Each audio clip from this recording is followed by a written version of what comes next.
الحمد لله وكفى وسلام على عباده الذين اصطفى أما بعد فأعوذ بالله من الشيطان الرجيم بسم الله الرحمن الرحيم قل هل ننبئكم بالأخسرين أعمالا الذين ضل سعيهم في الحياة الدنيا وهم يحسبون أنهم يحسنون صنعا وقال النبي صلى الله عليه وسلم رب عمل صغير تعظمه النية رب عمل كبير تصغره النية أو كما قال عليه الصلاة والسلام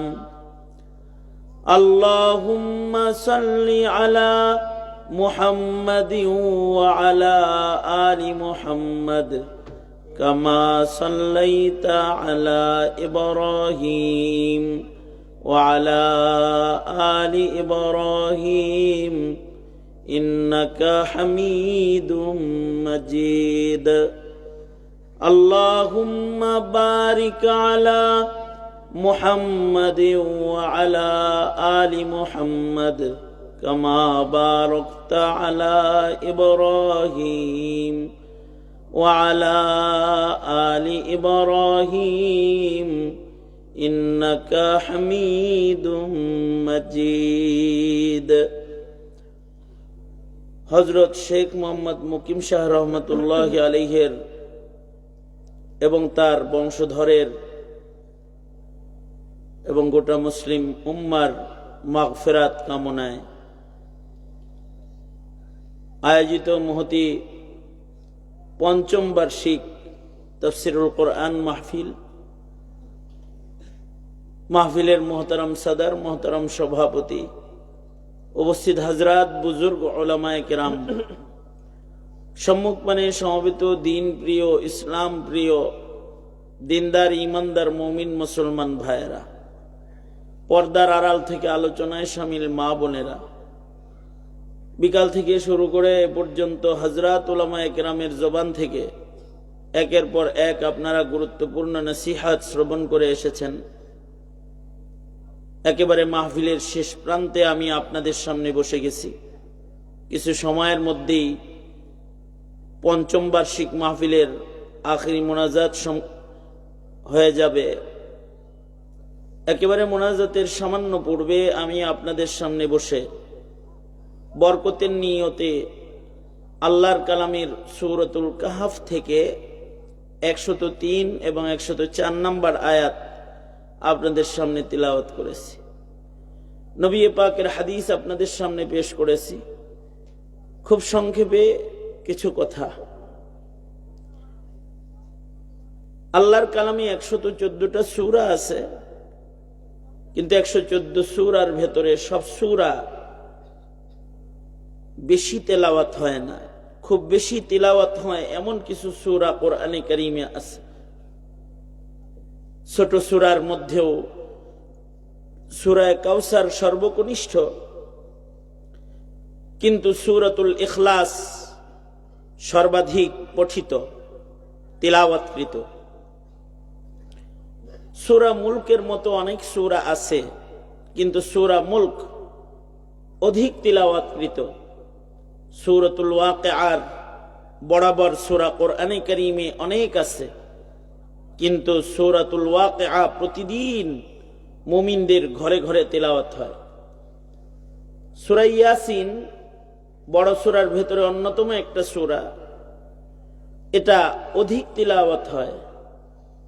প্রতিদিন সকাল বেলায় মুমিন নরনারীরা কোরআনে কারীমের এই গুরুত্বপূর্ণ সূরার তিলাওয়াত করে। সূরা কাহফ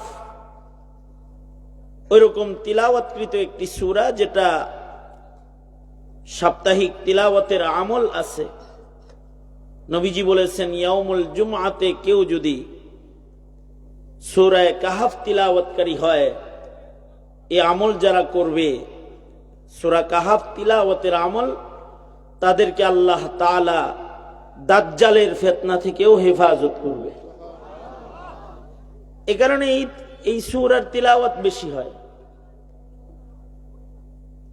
যতগুলো সূরার তিলাওয়াত বেশি হয়, আলাদা আলাদা ফজিলত রয়েছে। সূরা ইয়াসিন একবার পড়লে 10 খতম কোরআনের সওয়াব, কোরআন তেলাওয়াতের সমপরিমাণ সওয়াব আমলনামায় জমা হয়। দিনের সকল হাজাত আল্লাহ পাক পূরণ করে দেয়।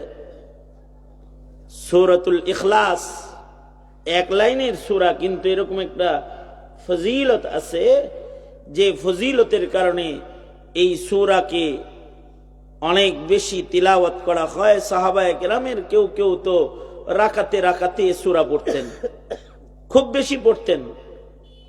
শেষ বেলায় আল্লাহর নবী ডেকে জিজ্ঞেস করেছেন, এত বেশি পড়ো কেন? সাহাবী বলে, আমি এই সূরাকে ভালোবাসি।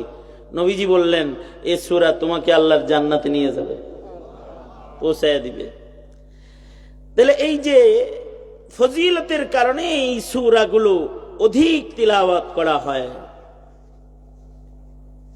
কিন্তু আশ্চর্য বিষয়, আমাদের সন্তানেরা এখন দিন শিক্ষার থেকে এতই দূরে যে এই ছোট ছোট সূরাগুলো এখন আমাদের সন্তানরা পড়তে পারে না। আওয়ামী লীগের শাসনামলে সকালবেলার সবাহি মক্তব বন্ধ হয়ে গেছে। এরা ক্ষমতায় আসার পর থেকে সকালবেলার স্কুল চালু হয়েছে, মসজিদের মক্তবগুলো বন্ধ হয়ে গেছে। আমাদের ছেলেরা এখন ছোট ছোট সূরাও পারে না। প্রাইমারি পর্যন্ত যতটুকু ধর্ম শিক্ষার জোরালো অবস্থান ছিল সেটাও নাই। সেটাকে ঐচ্ছিক বানায়া, ধর্ম শিক্ষাকে ঐচ্ছিক শিক্ষায় পরিণত করে আমাদের ছেলে মেয়েকে ধর্ম শিক্ষার আগ্রহ থেকে পরিপূর্ণ দূরে সরায়া আমাদের সন্তানদের কালিমাটা পর্যন্ত ভুলাইয়া দিয়েছে। এই যে হালাত, এই হালাতের কারণে আমাদের ছেলেরা তো সূরা ইখলাসও পারে না। সূরা ইয়াসিন তো অনেক দূরের কথা, সূরাতুল ওয়াকিয়া তো অনেক দূরের কথা। কিন্তু যদি এগুলোও পারত, তাইলে নেকির পালা বড় করতে পারত, জান্নাতে বাড়ি বানাইতে পারত। কারণ হাদিসে আছে, কেউ যদি সূরাতুল ইখলাস ছোট্ট সূরা একবার পড়ে, তার আমল নামায় 10 পারা পরিমাণ কোরআন পড়ার সওয়াব আমল নামায় জমা হয়ে যায়। কেউ যদি 2 বার সূরা ইখলাস পড়ে, 20 পারা পরিমাণ কোরআন পড়ার সওয়াব আমল নামায় জমা হয়। 3 বার পড়লে 1 খতম পরিমাণ, 6 বার পড়লে 2 খতম পরিমাণ কোরআন পড়ার সওয়াব আমল নামায় জমা হয়। 9 বার যদি কেউ সূরাতুল ইখলাস পড়ে, 3 খতম পরিমাণ কোরআন পড়ার সওয়াব, 3 খতম পড়ার সওয়াব আমল নামায় জমা হয়। কেউ যদি এক বর্ষায় মাত্র 10 বার সূরা ইখলাস পড়ে, তার জন্য মহান আল্লাহ জান্নাতের মধ্যে একটা প্রাসাদ বাড়ি বানায়। মানে 10 বার সূরা ইখলাস পড়তে কয় মিনিট সময় লাগবে? 2.5 মিনিট, 3 মিনিট। এর ভেতরে জান্নাতে একটা বাড়ি বানানো যাবে। জান্নাতের বাড়ি বানানো সহজ, কিন্তু দুনিয়ার বাড়ি ঘর বানাইতে কত কঠিন।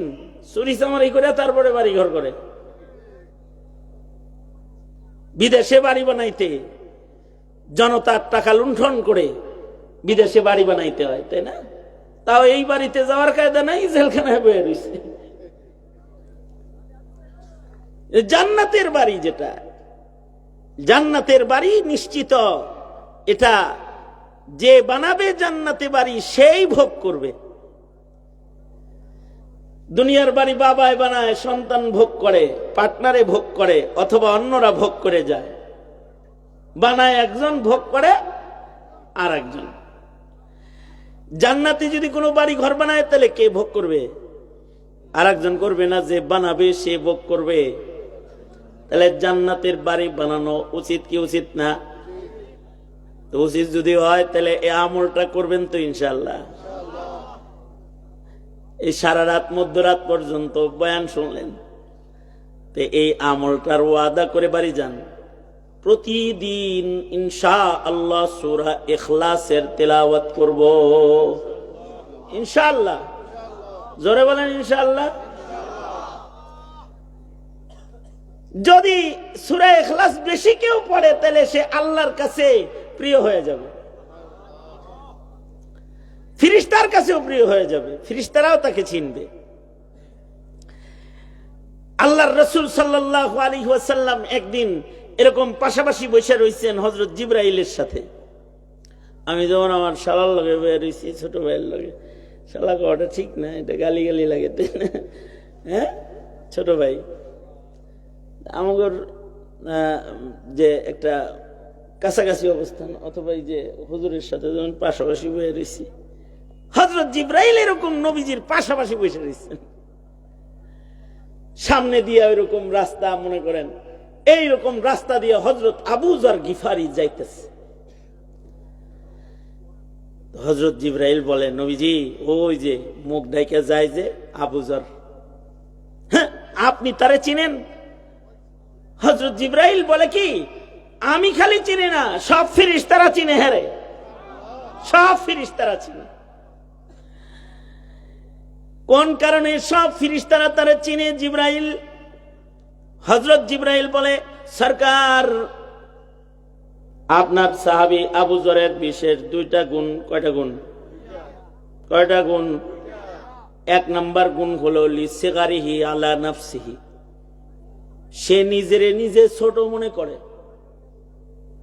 নিজেকে যে ছোট মনে করে, অযোগ্য মনে করে, দুর্বল মনে করে, অপরাধী মনে করে, নিজেকে যে দুর্বল বানায় তাকে আল্লাহ পছন্দ করে। আর যে নিজেরে সবল মনে করে, নির্দোষ মনে করে, ওটা দোষ বেশি করে। যে নিজেরই নির্দোষ মনে করে, সবচেয়ে ভালো মনে করে, যেমন শেখ হাসিনা। শেখ হাসিনা মনে করে যে এই দেশে যা মানুষ আছে সব মরে যাক, আমি একা পয়সা থাকি, এটা আমার বাপ স্বাধীন করছে, আমি একাই থাকবো, আমার চাইতে ভালো তো এই বাংলাদেশে আর কেউ নাই আমার চাইতে ভালো, এটা তার ধারণা। এ কারণে সব মাইরা হে বাঁচতে রাজি, ঠিক না? আর আরেকটা বিষয় হলো, নিজেকে নিজে যারা তুচ্ছ মনে করে, ছোট মনে করে, তারা নিজেদের অপরাধ দেখতে পায়। আর যারা নিজেকে ভালো মনে করে তারা খালি নিজেদের নেকির কাম দেখতে পায়, ভালো কামগুলো দেখতে পায়, অপরাধগুলো তারা দেখে না। অপরাধ যখন তারা দেখে না, তখন তাদের অপরাধের জন্য অনুশোচনা কখনো আসে না, এবং অপরাধের কারণে তাদের তওবা কখনো নসিব হয় না। যেমন শেখ হাসিনা কয়েকদিন আগে বক্তব্য দিয়েছে, আমার কি দোষ, এরকম বলছে না, আমি একজন স্বজনহারা মানুষ, আমার কি দোষ? হের যে কি দোষ এটা সে দেখেই না। যে নিজের দোষ দেখে না, শুধু গুণ দেখে, ও ইবলিস হয়ে যায়, শয়তান হয়ে যায়। যেমন ইবলিস খালি নিজের গুণ দেখে, আনা খায়রুম মিনহু, আমি আদমের চাইতে ভালো, এটা দেখতেছে।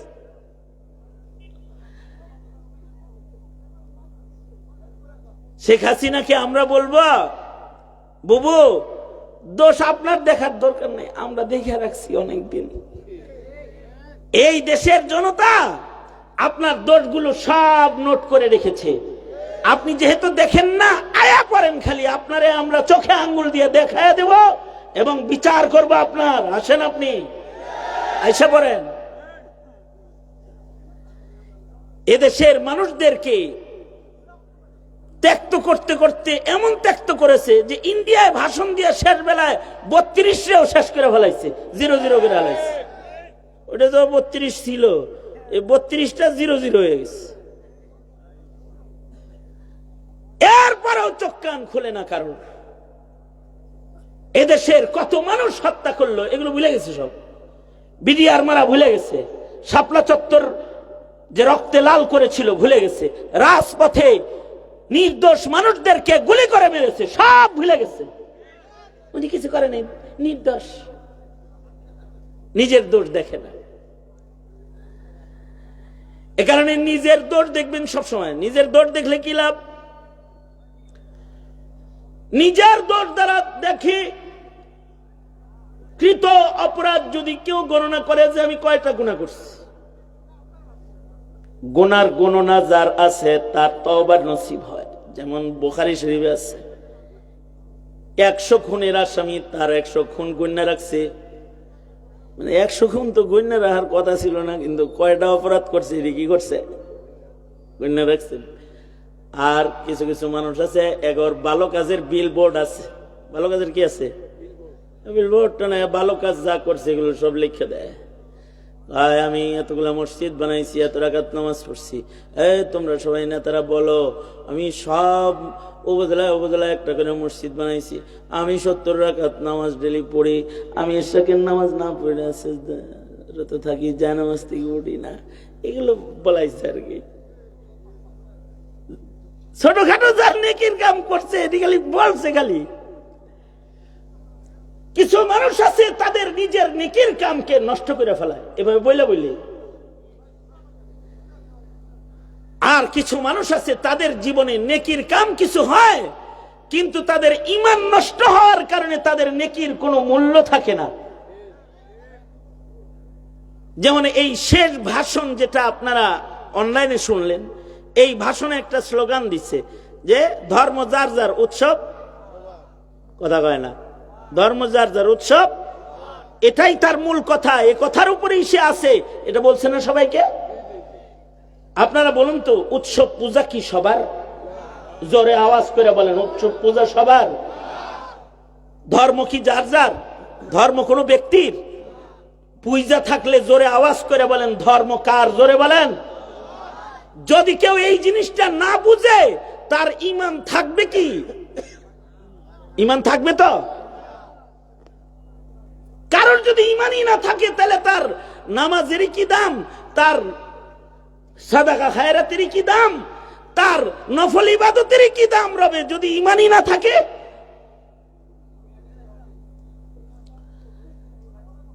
তাইলে একটা বিষয়, সেটা হলো অপরাধ চিনা, অপরাধ, অপরাধ করে অপরাধ স্বীকার করা, অপরাধ গোনা, তাহলে কি হবে? তওবা নসিব হবে। সন্ধ্যাবেলায় গণনা করবেন যে আজকে দিনে কয়টা নেকির কাজ করছি, কয়টা গুনাহ করছি। যদি গুনার অভ্যাস করতে পারেন তাহলে তওবা নসিব হয়ে যাবে। রাতের বেলায় কয়টা অপরাধ হয়েছে, যদি এগুলো স্মরণ রাখার আদত হয় তাহলে 100 খুনের আসামির যেমন তওবা নসিব হয়েছে, নিজের গুনাহ যারা গুনবে তাদের তওবা নসিব হবে। আর যারা নিজেকে ছোট মনে করে তাদের গুনাহ তাদের স্মরণ থাকে। আর যারা নিজের ভালো মনে করে তারা অপরাধ ভুলে যায়, খালি নেকি স্মরণ হয়।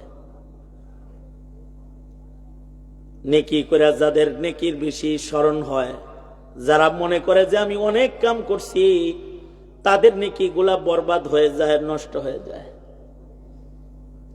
এ কারণে নিজের নিজে সবসময় ছোট মনে করা। 5 ওয়াক্ত নামাজ পড়ছেন, কোরআন তেলাওয়াত করছেন, তারপরেও আল্লাহর কাছে ছোট হয়ে বলবেন আল্লাহ আস্তাগফিরুল্লাহ। দেখেন না, ফরজ নামাজ আদায় করে বলতে হয় আস্তাগফিরুল্লাহ, আস্তাগফিরুল্লাহ, আস্তাগফিরুল্লাহ। তার মানে হলো মা আবাদনাকা হাক্কা ইবাদাতিক, ও আল্লাহ তোমার ইবাদত যেমনি করার দরকার ছিল অমনি আমি করতে পারিনি, আস্তাগফিরুল্লাহ। আল্লাহ যতটুকুন গোলামি করা দরকার ছিল করতে পারিনি, তুমি আমার মাফ করে দাও। নিজের গুনাহকে দেখা, নিজেকে ছোট মনে করা, এই সিফাতটা আল্লাহর কাছে অনেক দামি। আর যদি খালি নিজের ভালাইগুলা দেখে কেউ, তাইলে তার ভালো কাজ নষ্ট হয়ে যাবে। এটা একটা দোষ। এ কারণে কোনো ভালো কাজ করে স্মরণ রাখলে, ভালো কাজ করার পরে কেউ যদি ভালো কাজ স্মরণ রাখে, তাইলে তার ভালো কাজ নষ্ট হয় রিয়া দিয়া, গল্প কইরা, বড়াই কইরা, ইহসান জিতলায়া, বিভিন্ন কায়দায় তার নেকির কাজ নষ্ট হয়ে যেতে থাকে। এ কারণে কখনো ভালো কাজ করে স্মরণ রাখতে নাই, কিন্তু গুনাহ ভুলে যেতে নাই। গুনাহ করলে স্মরণ রাখা চাই, এর দ্বারায় অনুশোচনা পয়দা হয়, এর দ্বারায় তওবা নসিব হয়। বুখারী শরীফের ভেতরে একটা অধ্যায় আছে, ওয়াকিআতু বনি ইসরাঈল, বনি ইসরাইলদের ঘটনা বলি নবী বর্ণনা করছেন। একটা কথা মনে রাখবেন, তাওরাতের ভেতরে বনি ইসরাইলের যা যা আছে ওগুলোর ভেতরে সন্দেহ আছে, কারণ তাওরাতের ভেতরে তারা সহজতে নিজেরা অনেক কিছু লিখেছে, তাওরাতকে পরিবর্তন করেছে, তাহরিফ, লুগাবি মানবী তাহরিফ করেছে তার ভেতরে এরা। কিন্তু বনি ইসরাইলের কোনো কিছু যদি মুহাম্মদুর রাসূলুল্লাহ সাল্লাল্লাহু আলাইহি ওয়াসাল্লাম বলেন, তাওরাতে যেটা আছে ওইটাও ভুল হইতে পারে, কিন্তু নবীজি বনি ইসরাইলের কিছু যদি বলেন সেটা ভুল নাই, কারণ আমার নবীজি নিজের থেকে কিছু বলে না, নবীজি তাই বলে যা আল্লাহ বলে। বুখারী শরীফের ভিতরে আল্লাহর রাসূল বনি ইসরাইল সম্পর্কে বলেছেন, সেগুলোকে ইমাম বুখারী একত্রিত করেছেন। তার ভেতরে যে সকল ওয়াকিআগুলো বুখারী শরীফে এক জায়গায় এসেছে ৩-৪ পাতার ভেতরে, এর ভেতরে একটা ঘটনা আছে কাফনচরের, যে কাফনচর নিজের সন্তানদের বলতেছে যে আমি তো অপরাধী, সারা জনম কাফন চুরি করছি। একটা বিষয় খেয়াল করেন, কাফন চুরি কইরা এটা তার, সে যে চোর, এটা সে কি করছে, কথা কয় না, হে যে চোর, এটা কি করছে, সে স্বীকার করছে, মানে বুঝতেছে যে আমি তো একটা চোর। কিন্তু আস্ত খুনি, আমি তো পবিত্র, নিজের মনে করি আমি তো পবিত্র, আমি তো কোনো গুনাই করি নাই। ডাকাত দেশের সব সম্পদ লুট করেছে যারা, এই শয়তানগুলা, ওরা যে লুটপাট করেছে ভুলে গেছে সব, স্মরণই নাই। কাফন চোরের স্মরণ আছে যে আমি তো একটা কাফন চোর, এটা যখন স্মরণ আছে তখন সে তার সন্তানদেরকে ওসিয়ত করতেছে, আই সন্তানেরা, আমি যদি মরে যাই, আমি মরে গেলে আমার লাশ আগুনে পুড়ায় দিবি, আগুনে পুড়ে যাওয়ার পরে যে ছাইগুলা হবে, ছাইগুলাকে 2 ভাগ করে 1 ভাগ বাতাসে উড়ায় দিবি, 1 ভাগ পানিতে ভাসায় দিবি। সন্তানরা বলে এরকম কোন সমস্যা আছে? বিচারের দিবসে আমি আল্লাহর সামনে কথা বলার সাহস আমার নাই। সত্য সত্যই করেছে। সন্তানরা বাবার লাশ আগুন দিয়ে পুড়াইছে, লাশটাকে আগুনে পোড়ায় ছাই হওয়ার পরে অর্ধেক ছাই বাতাসে উড়াইয়া দিছে, অর্ধেক ছাই পানিতে ভাসাইয়া দিছে। আল্লাহ তাআলা তাকে খাড়া করছে। আল্লাহ বাতাসে বলছে, এই বাতাস, তোর ভিতরে একজন লুকাইছে, বাইর করো রে। তো বাতাস এক জায়গায় করে ফেলছে। পানিকে বলেছে, এই পানি, তোর ভিতরে আমার এক বান্দা লুকাইছে, বাইর কর। বলেন তো বাতাস পানি কার কথায় চলে? জোরে বলেন। আল্লাহ তাআলা যখন বলছে বাইর করে দি, তো লোকটা তো অস্তিত্বে এসে গেছে। আল্লাহ তাআলা তাকে বলে, এই এরকম ড্রামা করলি কেন? নিজেরে পুরাইলি, ছাই হইলি, পানিতে গেলি, বাতাসে গেলি, লুকাইলি, এগুলো করলি কেন? বান্দা কয়, আল্লাহ, কেউ না জানলে আপনি তো জানেনি কি এগুলো করছি। আমি আপনাকে ভয় পাই, আমি আপনাকে ভয় পাই। আপনার কাছে খাড়ানোর মতো চেহারা আমার নাই, আমি আপনাকে ভয় পাই। আল্লাহ বলেন, আল্লাহর রাসূল বলে, আল্লাহ বললেন যা তুই যে তোমার ভয় পাস তোরে আমি মাফ করে দিলাম। সুবহানাল্লাহ। আরেকটু আস্তে করে বলেন সুবহানাল্লাহ। না আরেকটু আস্তে বলেন, আরেকটু আস্তে করে বলেন। কতটুকের কারণে বলছে মাফ করলাম? কতটুকুনের কারণে? ভয় পায়। বিচার দিবসে আদালতে কিবরিয়াতে আল্লাহর আদালতে দাঁড়াইতে ভয় পায়। এ কারণে আল্লাহ বললেন তারে মাফ করে দিলাম। কেউ কেউ বলেন ও যে নিজেরে আগুন দিয়ে পুরাইলো, বাতাসে লুকাইলো, পানিতে লুকাইলো, কেউ কেউ বলে আর কি, পানির ভেতরে লুকাইলো, বাতাসে লুকাইলো, তাইলে কি সে পুনরুত্থান বিশ্বাস করে না? মানুষ যত কঠিন থেকে কঠিন ভাবে লুকাক না কেন, তাকে দ্বিতীয়বার পুনরায় আল্লাহ পাক খাড়া করবেন। এই ব্যাপারে আল্লাহ পাক অক্ষম না সক্ষম?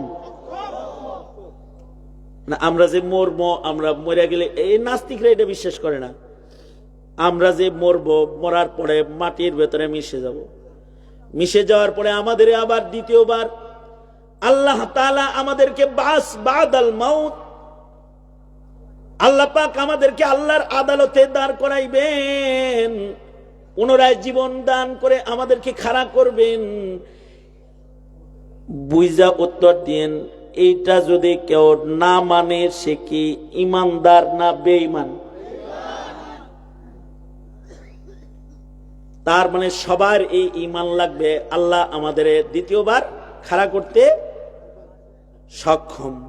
কারণ আল্লাহ পাকের কোন কাদের মুতলাক, ওয়া হুয়া আলা কুল্লি শাইইন কাদির,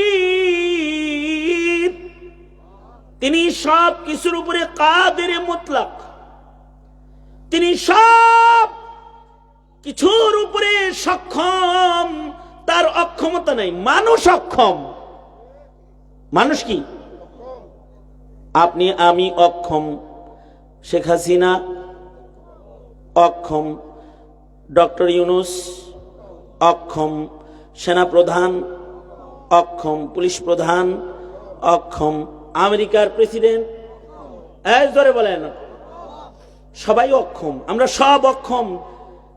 শেখ হাসিনা যদি সক্ষম হইতো তাহলে তো গণভবনে বয়ে থাকতো। সক্ষম না অক্ষম? পালাইছে। ইতিহাস নাই, ইতিহাস নাই, পালানির ইতিহাস নাই। এমন পালানোর ইতিহাস, রাজনৈতিক ইতিহাস করলে এমন পালানোর ইতিহাস পাওয়া যাবে না। এই অক্ষমতা না সক্ষমতা? এই অক্ষমতা না সক্ষমতা? অক্ষমতা। কত কিছু রান্না করছিল, কিচ্ছু খাইতে পারে নাই বেচারি, না খাইয়া চলে গেছে। এগুলো সব খাইছে হইলো আমাদের ওই ছাত্ররা। ওরা যায় দেখে মজার মজার রান্না টান্না করা আছে, সব ওরা খাইয়া লাইছে। কি বোয়াল মাছ, চিতল মাছ, এগুলোও দেখছেন আপনি? ওনারা খাইতে মনে চাইছিল।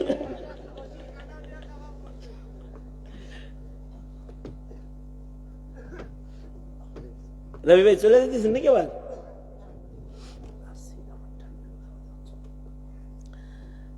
এই দোয়া আপনার করতে হবে কিন্তু, ঠিক আছে রবি ভাই?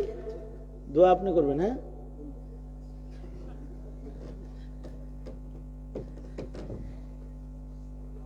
কত বড় অক্ষম যে পালাইছে। আমেরিকার প্রেসিডেন্টের নাম কি আপাতত? Donald Trump. Trump Dam, Dam না ট্রাম্প, ডাম। আচ্ছা যাই হোক, একটা কিছু হয়েছে যেটা আপনার হেডা তো স্যার পত্রিকা যেটা আসছে হেডা, যে কোনো একটা। এখন সে যদি কয় যে আমি আমেরিকার প্রেসিডেন্ট, আমি শুধু হাগু করব, মতো করব না, বাথরুমে যায় যদি চিন্তা করে যে আমি খালি ওয়ান ডেলিভারি দিব, মানে শুধু হাগু করবো, মতো করবো না, পারবো? সিপাত যদি ফালায় যদি রশি দিয়ে সামনে মাথাত বাইন দেওয়া রাখে তাও এক আধ ফোঁটা বাইরে হয়ে যাইব। এতটুকুন সক্ষমতা ট্রাম্পেরও নাই যে একটা সিদ্রিকে কন্ট্রোল করতে পারে, এতটুকুন সক্ষমতা নাই। কিন্তু ये सूरज चांद तारे और जमीन आसमां सारे, ये सूरज चांद तारे और जमीन आसमां सारे है सरगरम अमल पे हम उसी की जीर निगरानी। এই যা কিছু আছে সব কিছু একজন সক্ষমতার সাথে কন্ট্রোল করছেন, তিনি কে? জোরে আওয়াজ করে বলেন। আল্লাহর কি অক্ষমতা আছে? আমাগরে তাহলে মরলে বাইর করব কি করব না? তাই এখন এই কাফন চুরাই যে কয় আমারে পুরা আলাও, তার মানে কি সে কি এটা বিশ্বাস করে না? করে করে। ফাথুল বারিতে ইবনুল হাজার আসকালানি বলেন সে বাস বাদাল মাউত বিশ্বাস করে, কিন্তু সে নিজের নিজে ছোট মনে করে। সে নিজের নিজে ছোট মনে করে আর চিন্তা করে, হায় হায়, যে আল্লাহ ট্রাম্পের বিচার করব, যে আল্লাহ বুশের বিচার করব, যে আল্লাহ শেখ হাসিনার বিচার করব, ওই আল্লাহ আমার জন্য এত পেরেশান হবো না, আমার লিগে আমি একটু পালাই গা, আমার এমনি ছাইরা দিব। আমি তো ছোট মানুষ, একটা সাধারণ কাফনচর। এই যে নিজেকে নিজে ছোট মনে করছে, নিজের অপরাধ বুঝছে, এই দুই বুঝের কারণে মহান আল্লাহ তাকে উঁচু করে ধরছে। তারে আগেই বাইর করে কয় এত পালায় থাকুন লাগবে না, তোরে মাফ করে দিছি, তুই আমার ভয় পাইছিস, মাফ করে দিছি। আল্লাহু আকবার জোরে করে বলেন। তাহলে আজ থেকে নিজেরে বড় মনে করবেন না ছোট মনে করবেন? আমরা সবাই নিজেরে ছোট মনে করবো ইনশাআল্লাহ। বলেন জোরে বলেন। আবু যার গিফারির একটা গুণ, নিজেকে নিজে ছোট মনে করে। আর আরেকটা গুণ হলো বেশি বেশি সূরা ইখলাস পড়ে। এই কারণে তার আমলনামায় এত খতমের সওয়াব আছে যা কারোর আমলনামায় নাই। সন্তানকে এই সূরাগুলা মুখস্থ করাইবেন ইনশাআল্লাহ। বলেন আমি তো আপনাদেরকে এইটাও ওয়াদা করাইতে চাই আজকে, যে শুধু সূরা ইখলাস না, আপনার ছেলে যেন সূরা কাহাফ পড়তে পারে এইরকম যোগ্য কোরআন পড়নেওয়ালা আপনি আপনার সন্তানকে বানাবেন। কারণ হলো দিন যাইতেছে, ফিতনা কি বাড়তেছে না কমতেছে? আল্লাহর রাসূল আমরা যেন ফিতনায় না পড়ি, এ কারণে সূরা কাহাফের তিলাওয়াতকে আমল হিসেবে দিয়ে গেছেন। এই সূরা কাহাফের তিলাওয়াত কইরো, তুমি দাজ্জালের ফিতনা থেকেও বাঁচবা। আমাদের বুজুর্গরা বলেন ডেইলি সূরা কাহাফ পড়ো, তাহলে সব ফিতনা থেকে আল্লাহ তোমাকে বাঁচায় রাখবে। কারণ সব ফিতনা তো চেনা যায় না। যেমন সাদিয়ানি ফিতনা, চেনা যায় না। দেখেন আল্লাহর রসুল কত সূক্ষ্মভাবে দোয়া শিখাইছে। আমার সাথে এই এখন তো সিন্নি খাইবেন, সিন্নি খাওয়ার আগে আমার সাথে একটা সুন্দর করে দোয়াটা পড়েন। বলেন আল্লাহুম্মা, জোরে আওয়াজ করে বলেন আল্লাহুম্মা ইন্না ইন্না নাউযু বিকা মিনাল ফিতান মা যহারা মিনহা ওমা বাতান। দেখেন আল্লাহর রাসূল কেমন সুন্দর দোয়া শিখেছে। আল্লাহর রাসূল কয় দোয়া করো আল্লাহর কাছে, ওগো আল্লাহ, যেই ফিতনা চেনা যায়, যেই ফিতনা বোঝা যায়, যে ফিতনা বোঝা যায় না, এই সব ফিতনার থেকে তুমি আমারে বাঁচাও। আরে সাহাবীদের যুগে তো খারিজি ফিতনাকে চেনা যাইতো না, যে ফিতনা। কারণ কপালে সেজদার দাগ, মাথায় পাগড়ি, তাহাজ্জুদ পড়ে, তাকবীরে উলার নামাজ পড়ে। বুজুর্গ মানুষ তসবিহ পয়রা ঘুরে, হালাল খায়, হারাম কামাই করে না, হালাল টাকা কামাই করে। কিন্তু হযরত আলী রেজা মাইর হালাইছে। অথচ হযরত আলীকে মুহাব্বত করা ঈমান।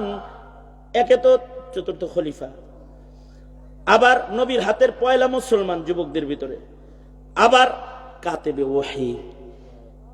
আবার নবী বলে আমি ইলমের শহর, আলিউন বাবুহা, আলী হলো দরজা। আবার ফাতেমার স্বামী নবীজি চাদরের ভিতরে সবাইরে ঢুকাইছে, আলী আছে ফাতেমা আছে চাদরের ভিতরে, হাসান আছে হুসাইন আছে, এমনি ধইরা কয় এই যে আলী হাসান হুসাইন ফাতেমা আমার আল, ওরা আমার বংশধর, ওগরে যারা ভালোবাসলো তারা আমারে ভালোবাসলো, ওগরে যারা কষ্ট দিল তারা আমারে কষ্ট দিল, ওগর যারা ক্ষতি করলো তারা আমার ক্ষতি করলো। এটা আমার আল, আমার আলকে যারা ভালোবাসলো তারা আমারে ভালোবাসলো। নবীজি বলে তার মানে হযরত আলীকে কষ্ট দেওয়া মানে কারে কষ্ট দেওয়া? নবীজিকে কষ্ট দেওয়া। হযরত আলীর ঘরে আছেন ফাতিমাতুজ জাহরা, ফাতিমা আর আলীর মুহাব্বত পাহারাদারি করত স্বয়ং মুহাম্মদুর রাসূলুল্লাহ সাল্লাল্লাহু আলাইহি ওয়াসাল্লাম নিজে। সব সময় খেয়াল রাখতো স্বামী স্ত্রীর ভিতরে কোনো রাগারাগি হয়নি। একদিন তো হযরত আলী রাগ করে যায় মসজিদের ভিতরে শুয়ে রয়েছে, হযরত আলী রাগ করে যায় মসজিদে শুয়ে রয়েছে, আর আল্লাহর নবী ওই ফাতেমার সাথে একটু রাগারাগি হয়েছে, হযরত ফাতেমাতুজ জাহরার সাথে একটু রাগারাগি হয়েছে, আর হযরত আলী যায় মসজিদে মাটির ভিতরে শুয়ে রয়েছে। তো আল্লাহর রাসূল সাল্লাল্লাহু আলাইহি ওয়াসাল্লাম মসজিদে যায় বলে, মসজিদে যায় আল্লাহর নবী বলে ইয়া আবা তুরাব, এই এই এই এই আমার লাগে কথা কয়, এই এই আমার লাগে কথা কয়, চিনোস আমারে?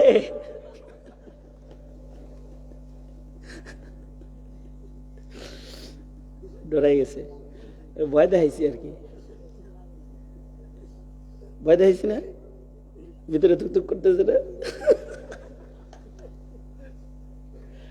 এই আমার শেষ কথাটা ভালো করে শুনতে হইব, আমি ছেড়ে দেবো, তাড়াতাড়ি ছেড়ে দেবো, বয়ান শেষ করে দেবো, কারণ লম্বা বয়ান করার দরকার নেই। আর এমনি বলতেছি আর কি বয়ে বয়ে। হ্যাঁ ওই যে হে শুনে না বয়ান, মোবাইলে কথা কইতেছে আর কবি। হ্যাঁ দোনা তোমরা তোলেন তো কিরকম দেখা যায় দেখি, কি সুন্দর দেখা যায় গো, এই রে এরকম না, এরকম সোজা এমনি এমনি নাড়েন তো দেখি, এই এই সোজা করেন সোজা করেন সোজা করেন, আস্তে আস্তে নাড়েন, ইরুম ইরুম করেন কে, আস্তে আস্তে এরকম এরকম করেন, কি সুন্দর দেখা যায়, মাশাআল্লাহ। হাত নামান, এবার জোরে আওয়াজ করে বলেন সুবহানাল্লাহ। খাওন দাওনের আগে কিছু নেকি কামাই করে লন না ভাই, এরকম করেন কে? জোরে আওয়াজ করে বলেন সুবহানাল্লাহ, আলহামদুলিল্লাহ, লা ইলাহা ইল্লাল্লাহ, আল্লাহু আকবার, আল্লাহু আকবার। মাশাআল্লাহ। এখন যেহেতু আমার দিকে হইছেন, এই কথাটা খুব খেয়াল করে শুনেন, বললে তো রাগ করে খালি ফাট করে উঠেন। আর আমাদের সমাজের অবস্থা হলো, মেয়েরা যদি বাপের কাছে বিচার দেয় না,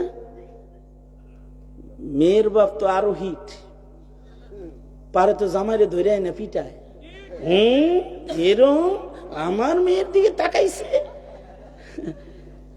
মানে বুঝ দিতে চায় না। কিন্তু আল্লাহর রাসূল যে ফাতেমাকে যে যখন দেখছে, কি ব্যাপার মুখ কালো করে বয়ে রইছো কেন? আলীর সাথে আড়াই হইছে। আলী কই? মসজিদে যায় শুয়ে রইছে মনে হয়। তো গেছে, যা দেখে মসজিদের ভিতরে হযরত আলী শুয়ে রইছে। এখনকার শ্বশুররা তো মেয়ের জামাইয়ের সাথে, যদি মেয়ের সাথে জামাইয়ের সাথে ঝগড়া লাগলে শ্বশুর একদিকে থাকে আর জামাই আর একদিকে থাকে, কিন্তু আল্লাহর রাসূল শ্বশুর কত সুন্দর আখলাক। আল্লাহর রাসূল মসজিদের ভিতরে যায় কয়, এই তোর তো শ্বশুর ওবি বেটা, শিখা রাখ বেটা, বিয়ে করতি না, বিয়ে করবি না? জি আমি একটু আগে একজন রেখেছি, বিয়ে করবি কবে?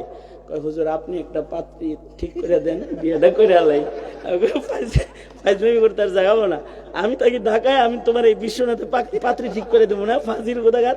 এই যে হুজুর সাক্ষী, হুজুরের সামনে গেছে, আমি যাই বিয়ে করতে দেরি করতেছিস, তুই টাকা রাখবি কোথায়? বোর কাছে টাকা জমা রাখতে হয়, বউ হলো ব্যাংক, বউ কি বউ ব্যাংক, বাড়িতে থাইকে ব্যাংক, বিদেশ থেকে বউরে ব্যাংক বানায়, সব বাবার বাড়ি পাঠায় দিব বেটা, ঠিক ঠিক না? এই দুঃখে কত জামাই আমার কাছে কান্দে, হুজুর আপনি বলছিলেন বউ ব্যাংক টাকা পাঠাইছি সব লয়ে গেছে গা। তা আমি জিজ্ঞেস কই থেকে পাঠাইছো? কয় আমি দুবাই বয়ে বয়ে পাঠাইছি। আমি এর লেগেই তো নিচে বেটা, দুবাই বয়ে বয়ে বোর কাছে কেউ টাকা পাঠাই? তুই তো একটা মগা গ্রুপ অফ ইন্ডাস্ট্রিজ লিমিটেড।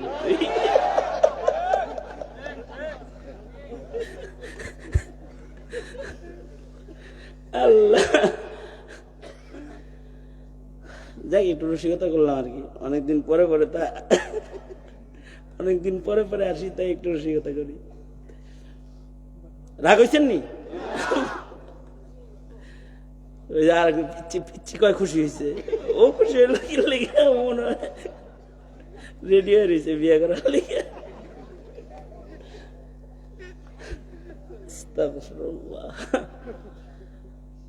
আল্লাহর রাসূল হযরত আলীর উপরে গরম হইতেছে না, হযরত আল্লাহর রাসূল হযরত আলীর ডাক দিতেছে, কি বলে জানেন? যা বলতেন, আয় আলী, আমি নবী, আমার মেয়ের সাথে রাগ করছো, এটা একটা কাজ করছো, এরকম কিছু বলতেছে না। কিন্তু হযরত আলী মসজিদে যায় বলে, ইয়া আবা তুরাব। আবা তুরাব কিনলে, আবু তুরাব কিনলে বলছে যে মাটির ভিতরে শুয়ে রয়েছে আর মাটি গুলাহের গায়ে লেগে রয়েছে। হযরত আলী যে রাগে মাটির ভিতরে গড়াগড়ি করতেছে, শরীরের মধ্যে অনেক মাটি লাগছে। আল্লাহর রাসূল বলে, এই মাটির বাপ। আল্লাহর রাসূল বলে, এই মাটির বাপ। হযরত আলী বলেন, আমার কুনিয়াতির নাম হলো আবুল হাসান, তার মানে ও হাসানের বাপ। কিন্তু নবী আমাকে আবা তুরাব, ইয়া আবা তুরাব, এই আবু তুরাব, আবু তুরাব বলে রাসূল আমারে ডাক দিয়ে এক মুহূর্তের ভিতরে আমারে ঠান্ডা করে আলাইছে। আমার ভিতরের রাগ গুসান সব নবীর এক ডাকে হারায় গেছে। হযরত আলী বলেন, এরপর থেকে কেউ যদি আমরা আবু তুরাব বলে ডাক দেয়, ইয়া আবা তুরাব বলে ডাক দেয়, তাহলে আমার খুশি লাগে বেশি। কারণ এইভাবে আমাকে ডাক দিয়েছে মুহাম্মাদুর রাসূলুল্লাহ সাল্লাল্লাহু আলাইহি ওয়াসাল্লাম। তার মানে আলীকে আল্লাহর রাসূল কত মুহাব্বত করে। আলীকে ধইরা নিয়া নিজের মেয়ের কাছে দিয়ে আসছে, যে কয় ঝগড়া করো না, একজন আরেকজনের ভালো করো না। এই আলীরে মাইরা খারেজি একটা কয় কি, কয় তরবারির টাকাটা হালাল হইছে। মানে হযরত আলীরে মাইরা কইতেছে, কয় তরবারির টাকাটা উঠছে, হালাল টাকাটা উঠছে। কত বড় ফিতনায় পড়ছে। সেম কোয়ালিটি সাদিয়ানি ফিতনা। ইস্তেমায় যে নামাজিরে মাইরা কয় আলহামদুলিল্লাহ গাজী হইছি, গাজী হইছি। এই গাজী হইছো, আস্তা একটা পাজি হইছো, গাজী না, তুমি পাজি হইছো। ফিতনা চিনো নাই তুমি। এখন কেউ যদি সাদিয়ানিকে না চিনে, তাহলে সে বিপদে পড়ে যাবে, সে আলেমদের থেকে দূরে যাবে, শয়তানের কাছাকাছি চলে যাবে। কি ঠিক না? ঠিক। তাহলে ফিতনা চিনতে হবে, ফিতনা থেকে বাঁচতে হবে। যেমন হাসিনা ফিতনা, হাসিনা ফিতনা যদি না চিনো, তাহলে তুমি বলবা ধর্ম যার যার, উৎসব সবার, ধর্ম যার যার। আর যদি তুমি চিনো, তাহলে বলবা এটা একটা কুফরি কথা, এই কথার জন্য লাথি মারলাম, তোর আওয়ামী লীগের দল জীবনে করবো না আমি, শুধু এই কথার কারণে। কি ঠিক না? ঠিক জোরে আওয়াজ করে বলা। যাদের ভিতরে ভিতরে আওয়ামী লীগ ছিলা, এটি এই কথার কারণে ছাড়ো, কারণ ইমান চলে যাবে। কি চলে যাবে? জোরে আওয়াজ করে বলো। আল্লাহর রাসূল বলে, আওয়ামী লীগের যারা যেমন চিনা যায় না, কিছু মানুষ আছে দাজ্জালরেও চিনবো না, কিছু মানুষ আছে দাজ্জাল কেউ চিনবে না। কারণ দাজ্জালের স্টাইলটা আরো ভালো। কারণ দাজ্জাল হলো এমন হবে যে দাজ্জাল মানুষ মারবে, তারপরে আবার মানুষ জীবিত করবে। হাসিনা তো মারছে, কাউরে তো আর জীবিত করে নাই। দাজ্জাল হলো মারবো আবার জীবিত করব। এক হাতে পানি আর এক হাতে আগুন। তার কাছ থেকে যারা পানি পান করবে তারা দোজখে চলে যাবে, যারা দাজ্জালের আগুনে ঢুকবে তারা জান্নাতে ঢুকে যাবে। এমন কি দাজ্জাল এত বড় ফিতনা, মানুষকে যা বলবে, এই তোর বাপ মরছে কবে রে? কয় 15 বছর, 10 বছর। বাপ মা দেখতে মনে চায়নি? বাবা মা কার না দেখতে মনে চায়? কয় যদি দেখাই তোর আব্বা আম্মারে, তাহলে বুঝবি তো আমি কিছু। কয় হ্যাঁ বুঝবই তো কিছু। দাজ্জাল মোদির আন্ডারে যেমন হাসিনা থাকে, ওরকম দাজ্জালের আন্ডারে কিছু ইবলিস থাকে। দাজ্জাল করবে কি, এই ইবলিস গুলাকে বলবে, ইবলিস, ওর মা বাবার আকৃতিতে ওর সামনে দাঁড়া। মা বাবার আকৃতি, শয়তানে আকৃতি ধরে কবে, আয়া বলছি বাবা কিরে, কবে তুই দেখি না তোরে। বলবে কে? কবর থেকে উঠা বলবে না, ইবলিসে বলবে। ইবলিসে বলবে দেখি না রে। দাজ্জালে বলবে, দেখছস দেখছস মা বাপ দেখছস? দেখছি, কাছে দেন, আমি আপনার দলে। এই দলে যখন বলবে ইমান তো যাবে। আর ওইখানে যদি থাকে 10 ফেব্রুয়ারি হযরত শেখ মোহাম্মদ মুকিম শাহ রহমাতুল্লাহ আলাইহি, এই মাহফিলে হাজির ছিলাম, হুজুর বলছে শয়তান তুই এগুলো পারবি। আমরা ওই দিন রাত্রিবেলায় হুজুরের কাছ থেকে শুনছি, তুই মরা জীবিত করতে পারবি, তুই এরকম মা বাবার চেহারা দেখাইতে পারবি। ওই দিন শুনছি তুই এই ফাইজলাম গুলো করবি। আমরা ওই দিনের কথা মুখস্থ করে রাখছি, তুই তো দাজ্জাল, কানা দাজ্জাল, তোর কথা শুনবো কেন, তুই একটা শয়তান, এই কথা বলে ফেলবি। তখন দাজ্জাল তরবারি দিয়ে তাদের গর্দানটা কাটবে ঠিক, কিন্তু তারা সুজা আল্লাহর জান্নাতে চলে যাবে। আল্লাহু আকবার, আল্লাহু আকবার। কিন্তু যারা খালি গান শুনছো আর গান গাইছো, কোরআন পড়ো নাই, সূরা কাহাফ পড়ো নাই, সূরা কাহাফের বয়ান শোনো নাই, তারা হাক করে চায়া থাকবা। এ কারণে সন্তানকে অতটুকুন কোরআনে কারীম পড়ানো চাই যেন সন্তানরা সূরা কাহাফ পড়তে পারে। যারা সূরা কাহাফ পড়তে পারবে তাদেরকে আশা করা যায় আল্লাহ ফিতনার থেকে হেফাজত করবে। সূরাতুল কাহফের 2টা আয়াত পড়ছি। আল্লাহ বলেন, বন্ধু আপনি খবর দেন, কিছু মানুষ আছে তারা নেকির কাম করে, কিন্তু হাসিনার মতো ধর্ম যার যার, উৎসব সবার, এরকম আকাম কথা বলে। এরকম আকাম কথা বললে তো তাদের দুনিয়ার নেকির কাজ নষ্ট হয়ে যাবে, তাদের ঈমান নষ্ট হয়ে যাবে। কিছু মানুষ আছে তারা নেকির কাজ করে, কিন্তু তাদের নেকির কাজ রিয়ার দ্বারায় তারা নষ্ট করে। এই গ্রুপে যেন আমার বান্দারা না যায় যে নেকির কাম করতেছে কিন্তু নেকি নষ্ট করতেছে। সুতরাং আপনার আমার সন্তান যেন বেঈমান হয়ে ঈমান নষ্ট না করে আর নেকি নষ্ট না করে। আপনার আমার সন্তানের আমল যেন নষ্ট না করে। আপনার আমার সন্তান যেন না জেনে উল্টা পাল্টা আমল না করে। যদি মূর্খতার কবলে আক্রান্ত হয়ে যায় তাহলে তার আমল নষ্ট হয়ে যাবে। আমল নষ্ট হয়ে গেলে দুনিয়ার মেহনত বরবাদ। কুল হাল নুনাব্বিউকুম বিল আকসারিনা আমালা আল্লাযীনা দাল্লা সা'য়ুহুম ফিল হায়াতিদ দুনিয়া ওয়া হুম ইয়াহসাবুনা আন্নাহুম ইহসিনুনা সুনআ।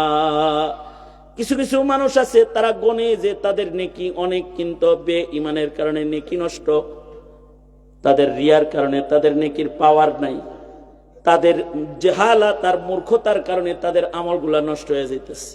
সুতরাং আমরা যেন নষ্ট আমল গ্রুপে চলে না যাই এবং আমাদের প্রজন্মের ঈমান যেন কেউ নষ্ট না করে ফেলে। সজাগ থাকবো ইনশাআল্লাহ। বলেন ইয়া আল্লাহ, ওয়াদা করিতেছি আমরা আমাদের আগামীর প্রজন্মের ঈমান রক্ষা করব, ঈমানি শিক্ষা দেব, ইবাদত শিক্ষা দেব। চিল্লা জোরে কোন ইনশাআল্লাহ। আরো যারা আওয়াজ করে বলেন ইনশাআল্লাহ। ঈমান রক্ষার্থে উলামায়ে কেরাম যেখানে বলেন, উলামায়ে কেরাম যেখানে এমনি এমনি কোন, যেই তবলিগে আলেম ওলামা নাই ওই তবলিগে, যেই খানকায় আলেম ওলামা নাই ওই খানকায়, এমনকি যেই রাজনীতিতে আলেমের সমর্থন নাই ওই রাজনীতিতেও আমরা, জোরে আওয়াজ করে বলেন আমরা নাই। হাত নামান, স্মরণ থাকবো তো এই কথাটা। দেহি যারে তারে ভোট দিস না কিন্তু।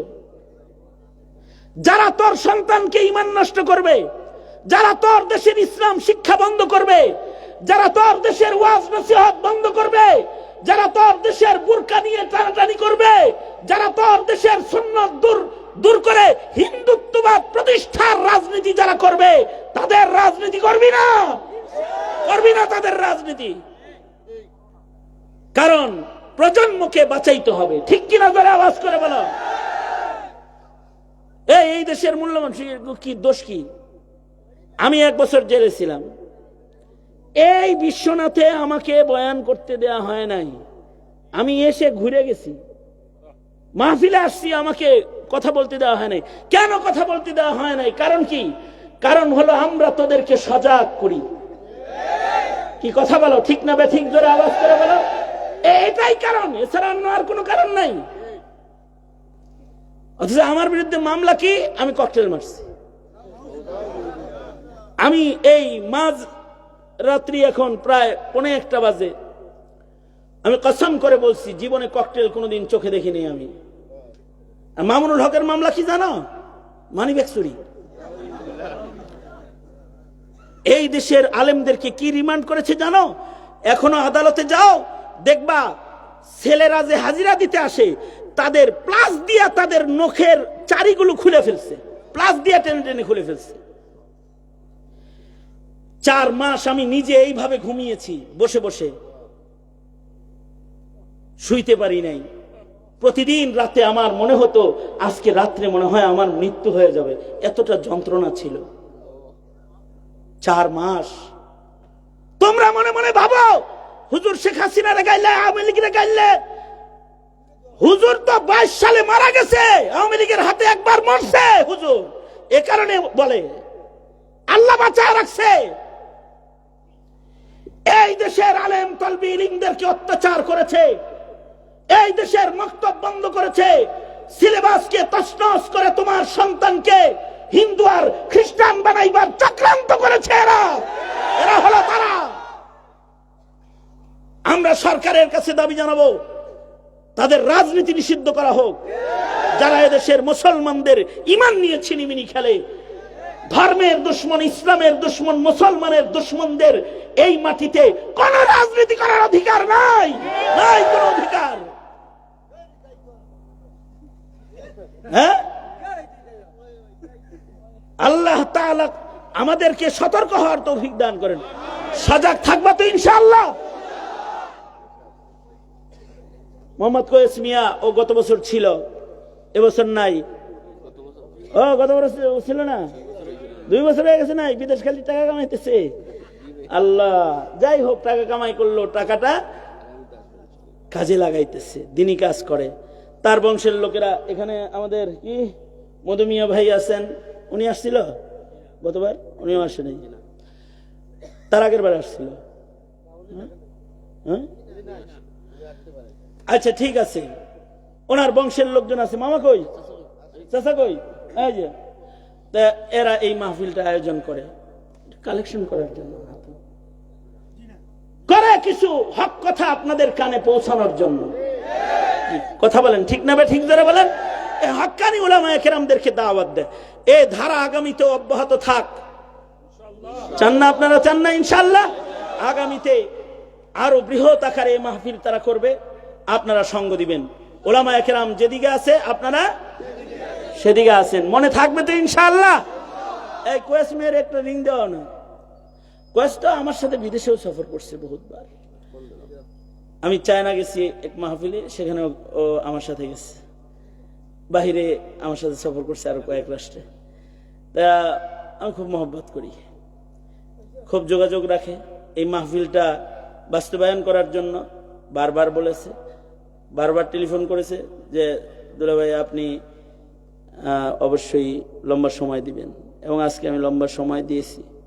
আমি আসছি তো এশার নামাজের পরপরই 9টার দিকে আসছি। আপনাদের হ্যাঁ কয়েস লাইনে আছো? হ্যাঁ, বেশি জোরে কিছু করে না, আস্তে করে সালাম আলাইকুমটা দিয়ে দাও, যা কর আমি কয়ে দিছি। আসসালামু আলাইকুম রাহমাতুল্লাহি ওয়া বারাকাতুহু।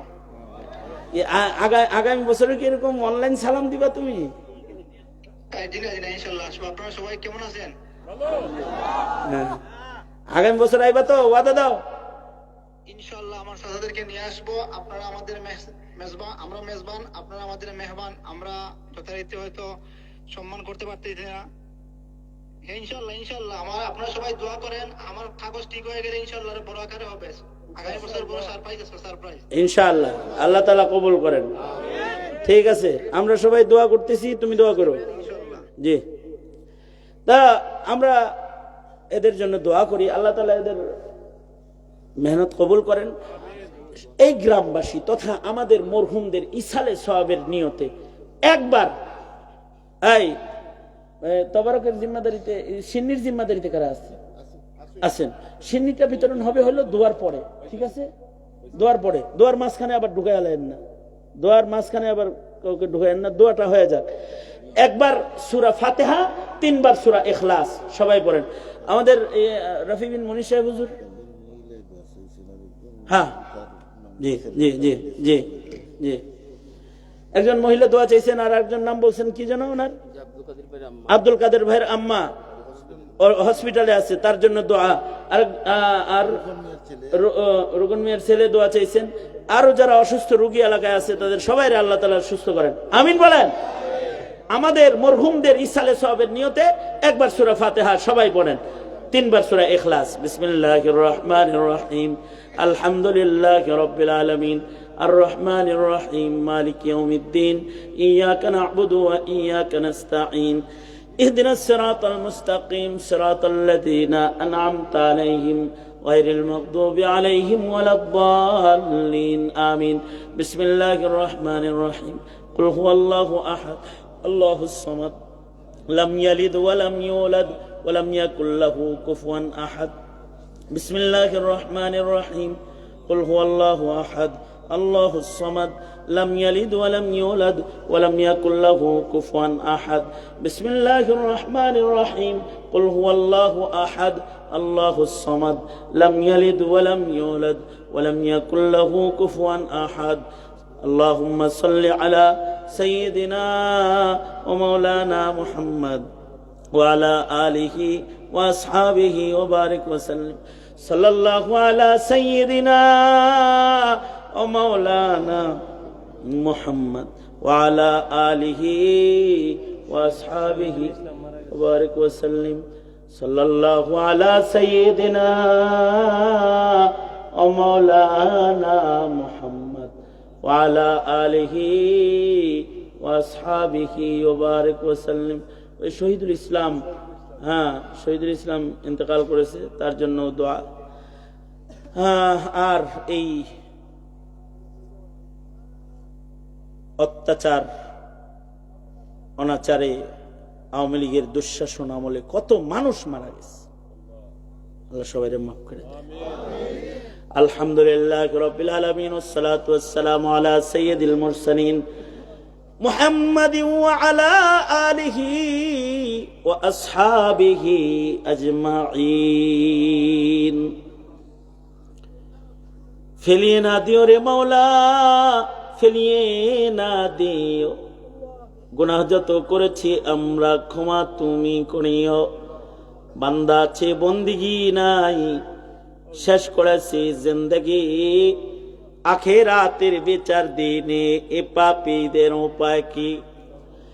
রহমান রহিম নামে নিয়েছি আল্লাহ তোমায় মানিয়া, কেমন করে আমাদের তুমি জাহান্নামে ফেলিবা? মাফ করে দাও আল্লাহ, মাফ করে দাও, গুনাহ যত করেছি আমরা ক্ষমা তুমি দাও। রব্বুল আলামিন, মধ্যরাত পার হয়ে গেছে, তাফসীর মাহফিলে তোমার বান্দারা পঙ্গপালের মতো ছুটে এসেছে। ইয়া আল্লাহ, আখিরি মুনাজাতে সকলে মিলে 2টা হাত ভিক্ষুকের মতন বাড়ায় ধরেছে। রব্বুল আলামিন, যা কিছু আলোচনা উলামা হযরতরা করেছেন, তোমার বান্দারা উলামা হযরতদের কথাগুলো শুনেছে, আমল করার তৌফিক তুমি দান করো আল্লাহ।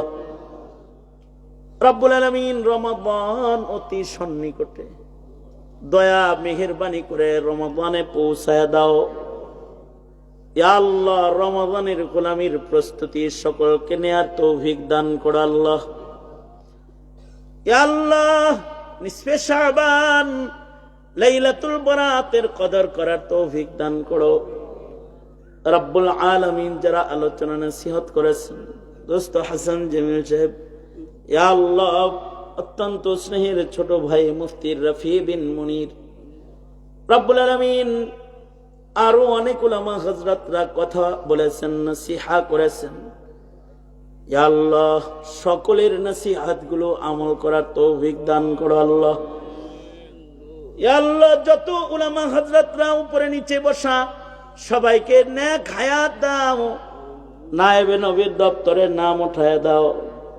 ইয়া আল্লাহ বুরাদের হযরত আবু বকর বানায় দাও রব্বুল আলামিন।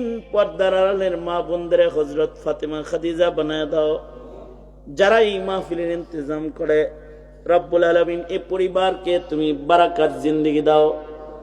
ছোট ভাই কোয়েস মিয়াকে রিজকে হালালে বরকত দান করো রব্বুল আলামিন। দ্বীনের কাজ বেশি করার তৌফিক দান করো ইয়া আল্লাহ। এই মাহফিল যারা করে পরিবারের প্রত্যেকটা সদস্যকে কবুল মঞ্জুর করে নাও আয় রব্বুল আলামিন।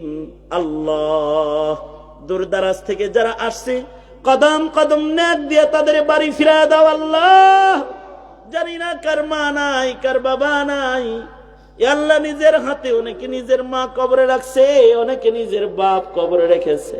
যাদের আব্বা আম্মা কবরে চলে গেছে তাদের আব্বা আম্মার কবর জান্নাতের বাগান বানায় দাও আল্লাহ। যাদের আব্বা আম্মা অসুস্থ সুস্থ করে দাও, শিফা দান করো আল্লাহ। অনেকের জন্য দোয়া চাওয়া হয়েছে, যে যে উদ্দেশ্যে দোয়া চেয়েছে সকলার নেক উদ্দেশ্য পূরণ করে দাও আল্লাহ। অসুস্থ রোগী যারা হসপিটালে তাদের সুস্থ করে দাও আল্লাহ রব্বুল আলামিন। জানি না কোন দোকানের কাফন আমাদের জন্য রেডি হয়ে গেছে, কোন সবের বাস না জানি আমাদের জন্য পেয়ে গেছে, কখন জানি মসজিদের কোনার পালকি বাড়ির দুয়ারে দাঁড়ায় যায়। আল্লাহ কবরের পালকি পাঠাইবার আগে কামিল মুমিনের দপ্তরের নাম উঠায়া দিও আল্লাহ রব্বুল আলামিন। সুদূর বাংলার এক প্রান্ত হতে আমাদের সালাম পেয়ারা নবীর রওজা থারে পৌঁছায় দাও রব্বুল আলামিন। আল্লাহ এই দেশে মিল্লাতকে ইয়া আল্লাহ তুমি রক্ষা করো, হার কিসমের দুশমনের দুশমনি থেকে হেফাজত করো। স্বাধীন সার্বভৌম জমিনের স্বাধীনতার সার্বভৌমত্বকে রক্ষা করো। যত কল্যাণ যত মঙ্গল সব আমাদের দান করো। অকল্যাণ আর অমঙ্গল হইতে ধরে ধরে আমাদের বাঁচাও। اللهم اجعل ثارنا على من ظلمنا وانصرنا على من عادانا ولا تجعل مصيبتنا في ديننا ولا تجعل الدنيا أكبر همنا ولا مبلغ علمنا ولا غاية رغبتنا ولا تسلط علينا من لا يرحمنا اللهم زدنا ولا تنقصنا وأكرمنا ولا تهنا وأعطنا ولا تحرمنا وآثرنا ولا تؤثر علينا وأرضنا وارض عنا يا كريم اللهم إنا نعوذ بك من الفتن ما ظهر منها وما بطن اللهم إنا نعوذ بك من إبليس وجنوده ومن الشيطان وشركه اللهم إنا نسألك الجنة ورزاك ونعوذ بك من النار আল্লাহ অনেক কিছু বলার সংক্ষেপ কথা। যত কল্যাণ কল্যাণের দুয়ারগুলো খুলে দাও, অকল্যাণ হতে ধরে ধরে আমাদের তুমি বাঁচাও। সুবহান রাব্বিকা রাব্বিল ইজ্জাতি আম্মা ইয়াসিফুন ওয়া সালামুন আলাল মুরসালিন ওয়ালহামদুলিল্লাহি রাব্বিল আলামিন। আমিন আমিন আমিন বিরহমাতিকা ইয়া আরহামার রাহিমিন। তাবারক বিতরণ হবে বিশৃঙ্খলা।